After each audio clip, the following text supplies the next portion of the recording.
প্রিয় শ্রোতা দর্শক, শুভেচ্ছা জানবেন। আপনারা যারা নিকট কাছে দূর দূরান্তে দেশে বিদেশে কাজে ব্যস্ত থাকেন, তাদের জন্য মাস্টারি সংবাদের এই বিশেষ সংবাদের আয়োজন। আশা করি চ্যানেলটিকে সাবস্ক্রাইব করে সঙ্গে থাকবেন। জানাচ্ছি আজ ২৬ নভেম্বর মঙ্গলবারের সবশেষ সংবাদ। সংবাদের শিরোনাম: প্রত্যাশা অনুযায়ী জনগণ গণমাধ্যমের সহায়তা পাচ্ছে না, উপদেষ্টা নাহিদ। শুরু হলো বৈষম্য বিরোধী ছাত্র আন্দোলনের ৭ দিনব্যাপী কর্মসূচি। দেশমাতৃকার বিরুদ্ধে চক্রান্ত থেমে নেই, তারেক রহমান। ডেঙ্গু কেড়ে নিল আরও ১০ প্রাণ। চিন্ময় কৃষ্ণ দাসের ঘটনায় বিবৃতি দিয়ে যা বলছে ভারত। আলু পেঁয়াজ রপ্তানি বন্ধ করল ভারত। ঢাকায় চলছে দেশীয় বাদ্যযন্ত্রের প্রদর্শনী। বিশ্বের দৃষ্টিনন্দন ১০ মসজিদ। গুলির মুখেও এগিয়ে যাচ্ছেন ইমরান সমর্থকরা, ভয়াবহ সংঘাতের আশঙ্কা। ১৩ বছর বয়সেই কোটিপতি ভারতীয় ক্রিকেটার। বিস্তারিত সংবাদ। জনগণ যেভাবে প্রত্যাশা করে সেভাবে গণমাধ্যমের সহায়তা পাচ্ছে না বলে মন্তব্য করেছেন তথ্য ও সম্প্রচার মন্ত্রণালয়ের উপদেষ্টা নাহিদ ইসলাম। মঙ্গলবার সচিবালয়ে সাংবাদিকদের সঙ্গে আলাপকালে তিনি এ মন্তব্য করেন। তিনি বলেন, বিভিন্ন গণমাধ্যমের ওপর মানুষের ক্ষোভ তৈরি হচ্ছে। কেন এই ক্ষোভ তৈরি হয়েছে তা জনগণের কাছে স্পষ্ট করা দরকার। তবে কোনো গণমাধ্যম অফিসে ভাঙচুর হলে সেটা সরকার দেখবে। দেশমাতৃকার বিরুদ্ধে চক্রান্ত থেমে নেই মন্তব্য করে বিএনপির ভারপ্রাপ্ত চেয়ারম্যান তারেক রহমান বলেছেন, গণতন্ত্র পুনরুদ্ধারের আন্দোলনে নির্ভীক শহীদ ডাক্তার মিলনের আত্মদানে হারানো গণতন্ত্র পুনরুজ্জীবিত হয়। তার আত্মদানের মধ্য দিয়ে ৯ বছরের স্বৈরাচার এরশাদ বিরোধী গণতান্ত্রিক সংগ্রাম চূড়ান্ত বিজয়ের দিকে ধাবিত হয়। স্বৈরাচারকে উৎখাত করে জনগণের গণতান্ত্রিক অধিকার পুনঃপ্রতিষ্ঠা ছিল তার দৃঢ় অঙ্গীকার। বুকের রক্তের বিনিময়ে তিনি গণতন্ত্রকে বিজয়ী করেছিলেন। যে পথ বেয়ে দেশে স্বৈরাচারের পতন ঘটে এবং গণতন্ত্র পুনঃপ্রতিষ্ঠিত হয়, বেগম খালেদা জিয়ার নেতৃত্বে দেশে গণতন্ত্রের নবযাত্রা শুরু হয়। ৯০-এর স্বৈরাচার বিরোধী আন্দোলনের এক অকুতোভয় সৈনিক শহীদ ডাক্তার মিলন দিবস উপলক্ষে তার স্মৃতির প্রতি গভীর শ্রদ্ধা জানিয়ে এবং রুহের মাগফিরাত কামনা করে মঙ্গলবার এক বাণীতে তিনি এসব কথা বলেন। আগামী ৭ দিন জাতীয় সংহতি সপ্তাহ ঘোষণা করেছে বৈষম্য বিরোধী ছাত্র আন্দোলন। সোমবার সংগঠনটির কার্যালয়ে ক্রিয়াশীল ছাত্র সংগঠনের সঙ্গে বৈঠকের পর সংবাদ সম্মেলনে বৈষম্য বিরোধী ছাত্র আন্দোলনের আহ্বায়ক হাসনাত আবদুল্লাহ এ ঘোষণা দেন। রাজধানীর বিভিন্ন স্থানে ছাত্রদের মধ্যকার সংঘর্ষ সহ দেশের চলমান পরিস্থিতি নিয়ে সন্ধ্যা 7:30টায় এ আলোচনা সভাটি অনুষ্ঠিত হয়। সভায় 18টি সংগঠনের ঊর্ধ্বতন নেতারা উপস্থিত ছিলেন। ডেঙ্গুতে আক্রান্ত হয়ে দেশে গত 24 ঘণ্টায় আরও 10 জনের মৃত্যু হয়েছে। এ নিয়ে চলতি বছরে ডেঙ্গুতে 471 জনের মৃত্যু হল। গত 24 ঘণ্টায় সারা দেশের বিভিন্ন হাসপাতালে ভর্তি হয়েছে 990 জন রোগী। এ নিয়ে চলতি বছরে হাসপাতালে 88,715 ডেঙ্গু রোগী ভর্তি হয়েছে। মঙ্গলবার স্বাস্থ্য অধিদপ্তরের কন্ট্রোল রুম থেকে পাঠানো নিয়মিত প্রেস বিজ্ঞপ্তিতে এ তথ্য জানা গেছে। চিন্ময় কৃষ্ণ দাস ব্রহ্মচারীকে গ্রেপ্তারের পর তীব্র নিন্দা ও প্রতিবাদ জানিয়েছে বাংলাদেশ হিন্দু বৌদ্ধ খ্রিস্টান ঐক্য পরিষদ। এদিকে এ বিষয়ে ভারতের পররাষ্ট্র মন্ত্রণালয়ও একটি বিবৃতি দিয়েছে। বিবৃতিতে বলা হয়, বাংলাদেশ সম্মিলিত সনাতন জাগরণ জোটের মুখপাত্র শ্রী চিন্ময় কৃষ্ণ দাসকে গ্রেপ্তার ও তার জামিন নাকচ করার বিষয়টি নিয়ে আমরা গভীরভাবে উদ্বিগ্ন। মঙ্গলবার ভারতের পররাষ্ট্র মন্ত্রণালয়ের বিবৃতিতে এ তথ্য জানানো হয়েছে।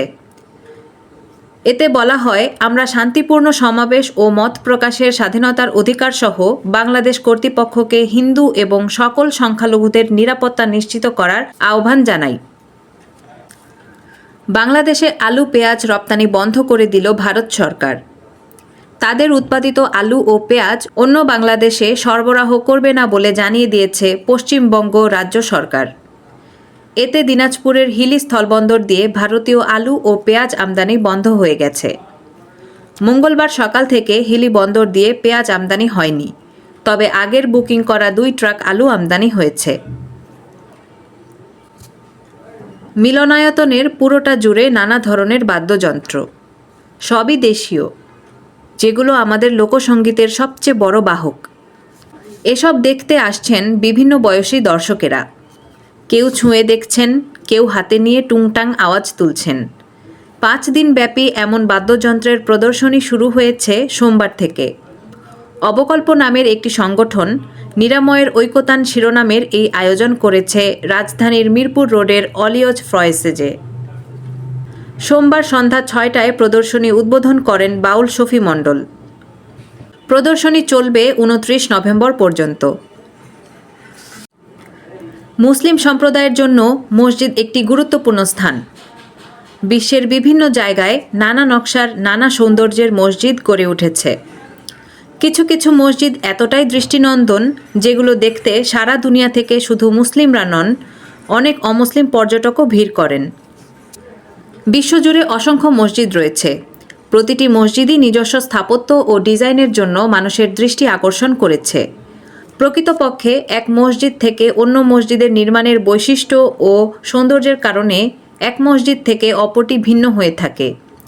এমনই স্থাপত্য নির্মাণে ভিন্ন ও দৃষ্টিনন্দন 10টি মসজিদ হল মসজিদে আল হারাম বা মসজিদে হারাম। এটি ইসলামের সবচেয়ে পবিত্র স্থান সৌদি আরবের মক্কা শহরে অবস্থিত। কাবা শরীফের পরেই গুরুত্বপূর্ণ ও পবিত্র নিদর্শন মসজিদে নববী। মসজিদে নববী অর্থ নবীজির মসজিদ। এটি সৌদি আরবের মদিনায় অবস্থিত। এরপর স্থান পেয়েছে ইস্তানবুলের সুলতান আহমেদ মসজিদ। এই মসজিদটি অটোমান যুগের একটি অনন্য নির্মাণ। এরপর সাইপ্রাসের লাহেহ মোস্তফা পাশা মসজিদ। এটি সাইপ্রাসের ফামাগুস্তা শহরে অবস্থিত। এরপর রয়েছে কুল শরীফ মসজিদ। তাতারস্তানের কাজান শহরে কুল শরীফ মসজিদটি অবস্থিত। এটি ইউরোপের বৃহত্তম মসজিদের একটি। এরপরে অবস্থানে রয়েছে মস্কো জামে মসজিদ। 7 নম্বরে রয়েছে ওমানের সুলতান কাবুস মসজিদ। ওমানের মাস্কাট শহরের একটি আকর্ষণীয় স্থান হচ্ছে সুলতান কাবুস মসজিদ। 8 নম্বরে রয়েছে ফিলিপাইনের পিঙ্ক মসজিদ। 9 নম্বরে স্থান পেয়েছে মালয়েশিয়ার পুত্রা মসজিদ এবং 10 নম্বরে রয়েছে আমিরাতের শেখ জায়েদ মসজিদ।